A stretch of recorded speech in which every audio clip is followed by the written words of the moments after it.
Good morning everyone. आज की date है 10 दिसंबर। तो आज हम आज की क्लासेस में करंट अफेयर स्टार्ट करते हैं।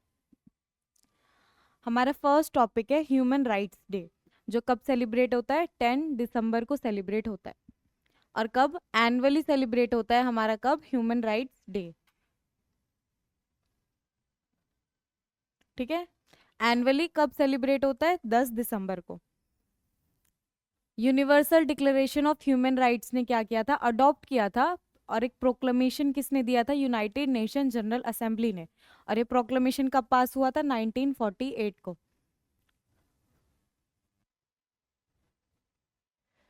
नेक्स्ट आ जाता है चीफ गेस्ट कौन है जो हम लोग ह्यूमन राइट्स डे सेलिब्रेट कर रहे हैं। हमारे यहाँ पे चीफ गेस्ट कौन है? द्रौपदी मुर्मू जी, जो हमारी क्या है? प्रेसिडेंट है इंडिया की। नेक्स्ट है theme, our rights our future right now. तो हम ह्यूमन राइट्स, जिसमें इक्वालिटी आती है, लिबर्टी आती है, फ्रीडम आती है, स्पीच एंड एक्सप्रेशन आते हैं, ये सभी क्या है? ह्यूमन राइट्स का एक इंपॉर्टेंट पार्ट बनते हैं। यूडीएचआर प्रिंसिपल, मतलब यूडीएचआर क्या है? Universal declaration of human rights का क्या प्रिंसिपल है? किन किन मोटिव्स पे, आइडियाज पे क्या है ये ऑर्गेनाइजेशन वर्क करती है? All human beings are born free, मतलब जो भी ह्यूमन बींग्स है प्रेजेंट है वो क्या है? फ्री। फ्रीडम मिलना चाहिए उनको। इक्वालिटी मिलनी चाहिए, डिस्क्रिमिनेशन नहीं होना चाहिए किसी भी एस्पेक्ट पे, चाहे वो जेंडर हो, रिलीजन हो, कास्ट हो, कम्युनिटी हो, या फिर रेशियल एथनिसिटी हो। नेक्स्ट, लाइफ एंड लिबर्टी का राइट होना चाहिए, कि हम लोगों को फ्रीडम्स मिलनी चाहिए कि हम क्या कर सकें? अपनी लाइफ के स्टेटस को, अपनी लाइफ में डेवलपमेंट अचीव कर सके। Security, equality before law, law के सामने भी इक्वालिटी मिलनी चाहिए, जिससे डिस्क्रिमिनेशन ना हो। जिससे अगर हाई कास्ट वाला या फिर अपर क्लास पर्सन भी कोई अगर क्राइम करता है तो उसको भी क्या है? सेम पनिशमेंट मिलनी चाहिए। जस्टिस, जस्टिस सबको इक्वली मिलनी चाहिए। फ्रीडम ऑफ थॉट, थॉट्स का फ्रीडम, एक्सप्रेशन का फ्रीडम होना चाहिए, चाहे वो फ्रीडम रिलीजन्स का हो, हमारे आइडियाज़ का हो, आइडियोलॉजी का हो, किसी भी चीज़ का हो, ओपिनियंस का हो या फिर एक्सप्रेशन का हो। अभी इसी ह्यूमन राइट्स डिक्लेरेशन के बाद क्या होगा? एक कॉन्फ्रेंस भी हेल्ड होगी। और वो कॉन्फ्रेंस किस पे होगी? Mental wellbeing, navigating stress from classroom to workplace, मतलब स्ट्रेस को कैसे मेंटेन करना है। क्लासरूम, वर्क प्लेस, आजकल जो स्ट्रेस है वो हर जगह प्रेजेंट है ना, जिससे हमारी एफिशिएंसी घट जाती है। तो हम क्या करें? उन स्टेप्स को नेविगेट करें जहाँ से हमारी वेलबींग है, जो हमारा मेंटल वेलबींग है, उसको इम्प्रूव कर पाए। और इसी कॉन्फ्रेंस के अंडर पता है क्या? 3 सेशंस होंगे। तो फर्स्ट सेशन किस किस चीज़ों से इंक्लूड है? Stress among children and adolescents, जो हमारी चिल्ड्रंस की एज है, एडोलेसेंट एज है ना, यहाँ पे क्या है? बॉडी में बहुत ज़्यादा चेंजेस आते हैं। तो उस फैक्टर को लेके पीयर प्रेशर हो जाता है, या फिर हमारी एजुकेशन को रिलेटेड लेके जो चिल्ड्रंस में, एडोलेसेंट में स्ट्रेस है, फर्स्ट सेशन में उसको एड्रेस करेंगे। सेकेंड सेशन में mental health challenges in institutions of higher learning, जब हम लोग अब अडोलेसेंट से एज में ज़्यादा नेक्स्ट स्टेज ऑफ लाइफ में क्या है? चेंज होते हैं। तो वहाँ पे क्या क्या है? हायर लर्निंग आती है। हायर लर्निंग में जो चेंजेस आते हैं, स्ट्रेस का फेस करना पड़ता है, यहाँ पे उसको एड्रेस किया जाएगा। और थर्ड में वर्क प्लेसेस में, जहाँ पे हम जॉब करते हैं, तो हमारे वर्क प्लेसेस में स्ट्रेस को हैंडल करने के लिए थर्ड सेशन कंडक्ट करवाया गया। नेक्स्ट टॉपिक पे चलें। Sixth capacity building programme.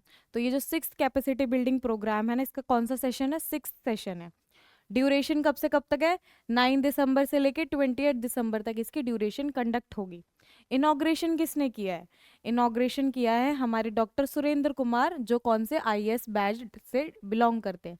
Director general है। और कौन से गवर्नेंस इंस्टीट्यूशन से रिलेटेड है? National centre for good governance से ये रिलेटेड है। गुड गवर्नेंस, गवर्नेंस को हमने कल की क्लास में भी कवर किया था ना, कि कैसे हम लोग इंटरनेट को यूज़ करके, डिजिटल प्लेटफॉर्म को यूज़ करके हमारे गवर्नेंस के सिस्टम को, गवर्नमेंट की पॉलिसीज़ को, जो हमारी अलग अलग स्कीम्स है, उन दोनों को आपस में कैसे कन्वर्ज कर सकते हैं। तो यहाँ पे गवर्नेंस का रिलेटिव हम लोग किससे करके लेके आ रहे हैं? हमारे जो सिविल सर्वेंट्स है उनसे। आजकल जो हमारा टाइम है वहाँ पे देखो, गवर्नमेंट की नीड्स को, ब्यूरोक्रेसी की नीड्स चेंज होती जा रही है ना। पहले तो क्या था? उनको सिर्फ लॉ एंड ऑर्डर मेंटेन करना था, लेकिन अब उनको मल्टीपल रोल्स प्ले करने पड़ते हैं, जैसे climate change, cyber security, AI, disaster management. तो चेंजिंग रिक्वायरमेंट्स के अकॉर्डिंग क्या है? उनकी कैपेसिटीज को भी इम्प्रूव करना है। तो यहाँ पे इस सेशंस में इन्हीं सभी टॉपिक्स को क्या है ध्यान में रखते हुए डिस्कशन किया गया है। सेशंस में क्या क्या टॉपिक्स को डिस्कस किया गया है? चेंजिंग पैराडिगम ऑफ गवर्नेंस, है ना। जब हमारा कॉन्स्टिट्यूशन बन के रेडी हुआ था 1947-50 में, हम लोग इंडिपेंडेंट हुए थे और 50 में कॉन्स्टिट्यूशन बन के रेडी हुआ था। तो उस टाइम ने गवर्नमेंट ने जो प्रिंसिपल्स को रखा था और आज की जो रिक्वायरमेंट है, दोनों बिल्कुल अलग अलग है ना। और जैसे आजकल चेंजेस भी आते जा रहे हैं, क्लाइमेट चेंज कितना ज़्यादा हो गया है, जिससे अलग अलग प्रॉब्लम्स फेस करनी पड़ती हैं। तो हमारा क्या है, गवर्नेंस का पैराडिगम चेंज होता जा रहा है, उसको एड्रेस करेंगे। इलेक्ट्रॉनिक ऑफिस, आजकल जो ऑफिसेज है, डॉक्यूमेंट्स है, सर्विसेज है, हमें सब इलेक्ट्रॉनिक मीडिया पे अवेलेबल है। तो उसको प्रॉपर सिक्योरिटी मेंटेन करना है, ओपन करना है सभी के लिए, डिजिटल डिवाइड को रिड्यूस करना है। आयुष्मान भारत प्रधानमंत्री जन आरोग्य योजना, जो हम लोग मेडिसिन, अपनी ट्रेडिशनल मेडिसिन, आयुष सिस्टम था ना, वो सारी चीज़ें इंक्लूड हो जाती है। रेरा, क्लाइमेट चेंज और उसके इम्पैक्ट, और आधार, आधार जो हमारा क्या है, आइडेंटिटी है ना, ये सभी चीज़ों को यहाँ पे एड्रेस किया गया है। अब यहाँ पे हमारा एक national centre for good governance भी है। मतलब गुड गवर्नेंस के लिए हमने एक इंस्टीट्यूशन को बनाया है जिसका नाम क्या है, national centre for good governance. इसका एस्टैब्लिशमेंट कब हुआ था? 2014 में हुआ था। यहाँ पे क्या करते हैं, इंडिया और जो अदर कंट्रीज हैं जिन पे इतनी कैपेसिटी नहीं है, तो इंडिया क्या करता है, उस सेंटर में उन सभी सिविल सर्वेंट्स को ट्रेनिंग देता है। जो हमने बहुत सारी कंट्रीज के सिविल सर्वेंट्स को ट्रेनिंग दी हुई है, पता है कौन से हैं? जैसे Malaysia, Oman, El Salvador, Costa Rica, Bangladesh, Kenya, Tanzania, Tunisia, Seychelles, Gambia, Maldives, Sri Lanka, Afghanistan. देखो कितने सारे हमारे नेबर्स हैं, Sri Lanka, Afghanistan, Laos, Vietnam, Nepal, Bhutan, Myanmar, Ethiopia, Eritrea, Somalia, South Africa, Indonesia, Madagascar, Fiji, Mozambique and Cambodia. इन सभी को क्या है, इंडिया ने हेल्प की है ताकि इनके सिविल सर्वेंट्स को ट्रेनिंग प्रोवाइड कर पाए। क्योंकि देखो इंडिया के कंपैरिजन में ये इतने ज़्यादा अचीवेबल नहीं है ना, इनके पास इतना बेटर इंफ्रास्ट्रक्चर अवेलेबल नहीं है। लेकिन इंडिया में देखो proper mechanism set civil servants के लिए, ब्यूरोक्रेसी के लिए कंडक्ट करवाते हैं ना एग्जाम्स भी। कौन सा एग्जाम है जो यूपीएससी से रिलेटेड है? यूपीएससी, मैंने ही आंसर बता दिया। कौन सा एग्जाम है जो सिविल सर्वेंट से रिलेटेड है? यूपीएससी। उसके अंडर हमारे आईएएस आईपीएस का रिक्रूटमेंट होता है ना। National panchayat awards conferment ceremony 2024, तो ये सेरेमनी कंडक्ट हो रही है। और कौन सी मिनिस्ट्री इंचार्ज है? मिनिस्ट्री ऑफ रूरल, पंचायती राज, जो कहाँ पे हमारे रूरल विलेजेस को एडमिनिस्टर करती है। ठीक है, किस डेट को ये हमारी सेरेमनी होगी? 11 दिसंबर 2024 को। प्लेस कहाँ पे है, कहाँ पे ये सेरेमनी को कंडक्ट करवा जाएगा? प्लेनरी हॉल, जो कहाँ पे है? विज्ञान भवन, न्यू दिल्ली में। इस प्रेस्टिजियस इवेंट के टाइम पे क्या क्या एक्टिविटीज होंगी? जो हमारी honourable president of India Shrimati Draupadi Murmu, वो क्या करेंगी? नेशनल पंचायती अवार्ड्स को कन्फर करेंगी। कौन से अवार्डी सिलेक्ट हुए? 45 अवार्डीज। ये अभी कन्फर्म नहीं किया गया है, इसका कन्फर्मेंट कब होगा? 11 दिसंबर को। तो आपको ट्रैक रखना है कि किन किन को मिला है। यहाँ पे वही सेम चीज, पर्सन्स को भी मिलेगा, ऑर्गेनाइजेशंस को भी मिलेगा, इंस्टीट्यूशंस को भी मिलेगा। साथ में union minister of Panchayati Raj and ministry of fisheries, animal husbandry and dairying कौन है? मतलब एक ही मिनिस्टर है, लेकिन इन्होंने क्या है, 2 पोर्टफोलियोज को संभाला हुआ है। पहला पोर्टफोलियो तो कौन आ गया? पंचायती राज की मिनिस्ट्री। दूसरा आ गया fisheries, animal husbandry and dairying, जो क्या है, ये सारी एक्टिविटीज हमारी रूरल इकोनॉमी की बैकबोन है ना। तो हमारे कौन है union minister? Shri Rajiv Ranjan Singh alias क्या नाम है, ललन सिंह। ठीक है, ये कौन है? हमारी यूनियन मिनिस्टर ऑफ पंचायत राज है। बुकलेट, मतलब ये कॉन्फ्रेंस के टाइम पे क्या होगा, एक बुकलेट भी, उसका भी इनॉग्रेशन होगा, अनवील्ड किया जाएगा एक बुकलेट को। और इस बुकलेट का नाम क्या है? Best practices on works of awardee panchayats.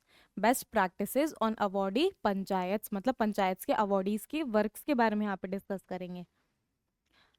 Next topic है हमारा क्या है, rising Rajasthan global investment summit.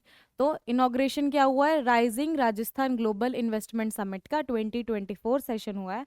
और साथ में राजस्थान ग्लोबल बिजनेस एक्सपो का भी यहाँ पे क्या है, इनॉग्रेशन हुआ है। कहाँ पे है, कौन सी प्लेस में हुआ ये, Jaipur exhibition and convention centre, जो कहाँ पे है, जयपुर राजस्थान में है। ड्यूरेशन कब से कब तक है, 9 दिसंबर से 11 दिसंबर को। थीम क्या है, replete, responsible and ready. Replete, resemble, responsible, replete, responsible and ready हमारे यहाँ पे थीम है। 12 सेक्टोरल थीमेटिक सेशंस होंगे, मतलब 12 सेक्टर्स को टारगेट करते हुए यहाँ पे थीम्स, पर्टिकुलर थीम्स के ऊपर सेशन होंगे। तो कौन सी थीम्स के ऊपर सेशन होंगे हमारी, जैसे कि water security, sustainable mining. Water security, ground level water level हमारा डाउन जाता जा रहा है ना, और हमारे पास pure form of water already limited है। सलाइन वाटर तो बहुत ज़्यादा है, लेकिन जो हमारा प्योर वाटर है वो हमारे पास लिमिटेड क्वांटिटी में है। तो यहाँ पे वाटर सिक्योरिटी को करेंगे। माइनिंग प्रैक्टिसेस जो करते हैं हम लोग, उनको क्या है, सस्टेनेबल मेथड्स में करेंगे। माइनिंग प्रैक्टिसेस में अब कितनी ज़्यादा डिफिकल्टीज आती है ना, जो वर्कर्स होते हैं, कभी ऑक्सीजन की सप्लाई नहीं होती है, हजार्डस गैस का रिलीज होता है, या फिर माइनिंग कोलैप्स हो जाती है, जिससे इन्वायरमेंट को भी नुकसान है, और वहाँ पे वर्कर करने वाले, काम करने वाले वर्कर्स को भी नुकसान है। तो उनके लिए हम लोग क्या, सस्टेनेबल मेथड्स को यूज़ करेंगे। फाइनेंस को सस्टेनेबल मेथड्स में इंक्लूड करने के ट्राई करेंगे। इंक्लूसिव टूरिज्म, मतलब टूरिज्म को इंक्लूसिव बनाने की ट्राई करेंगे। जो हमारे यहाँ पे देखो इंडिया में कितना ज़्यादा कल्चरल टूरिज्म हो गया, जोग्राफिकल टूरिज्म है, कितने ज़्यादा वैरायटी ऑफ टूरिज्म है ना, तो हम क्या है, अपनी इसी चीज़ को यूज़ करके इंक्लूसिव बनाने को उसको ट्राई करेंगे। एग्री बिजनेस इनोवेशंस, एग्रीकल्चर जो है वो कितना ज़्यादा बिजनेसेस को रॉ मटेरियल प्रोवाइड करता है ना, उनके लिए बैकबोन इंडस्ट्री का काम करता है। तो यहाँ पे हम एग्रीकल्चर को बिजनेस के साथ लिंक करने का ट्राई करेंगे, और न्यू न्यू इनोवेशंस को लाने की ट्राई करेंगे। इनोवेशंस, मेथड्स, जो हमारी ये सारी चीज़ों है ना, इनको कोलैबोरेट करने की ट्राई करेंगे। वुमेन लेड स्टार्टअप्स, आजकल स्टार्टअप्स का सिस्टम कितना ज़्यादा बढ़ गया है ना, एंटरप्रेन्योरशिप कितनी ज़्यादा बढ़ गई है। तो जो वुमेन द्वारा लेड की गई हैं, जिनकी लीडरशिप कौन कर रही है, वुमेन कर रही है, उनको हम लोग यहाँ पे क्या है, प्रमोट करेंगे। लास्ट टॉपिक है हमारा, लास्ट टॉपिक क्या है, international energy agency. International energy agency क्या हुआ है, एक होस्ट किया है कॉन्फ्रेंस को, और उस कॉन्फ्रेंस का नाम क्या है, global conference on energy and AI. AI का मतलब क्या है, हमारी आर्टिफिशियल इंटेलिजेंस।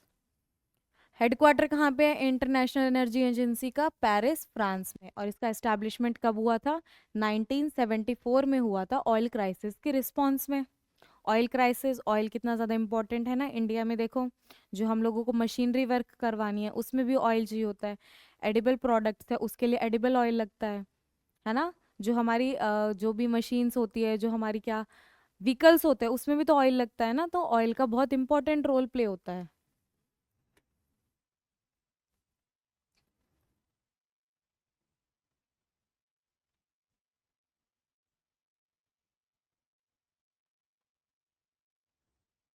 ठीक है, ऑब्जेक्टिव का है कि हम लोग क्या करेंगे, प्रोमोट करेंगे हमारी एनर्जी सिक्योरिटी को, और साथ में मेंबर्स कंट्रीज को इंक्लूड करेंगे यहाँ पे, और फोकस रखेंगे सस्टेनेबल एनर्जी पॉलिसीज को, मतलब एनर्जी पॉलिसीज में सस्टेनेबल मेथड लाने की ट्राई करेंगे, जिससे एनवायरनमेंट को भी नुकसान ना पहुंचे, और जो आगे आने वाली जनरेशन है उनको भी क्या है, फैसिलिटीज का फायदा मिल पाए। साथ में रिन्यूएबल एनर्जी पे फोकस करेंगे।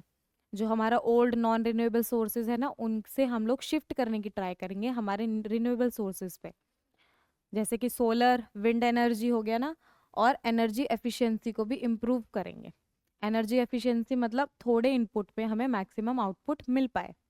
मेंबर्स कौन कौन बन सकते हैं, 32 मेंबर कंट्रीज है, जिसमें से 13 एसोसिएशन कंट्रीज है। तो इंडिया कौन सी कैटेगरी में आता है, इंडिया एसोसिएट मेंबर की कंट्रीज में आता है। एसोसिएट मेंबर है किसका, इंटरनेशनल एनर्जी एजेंसी का।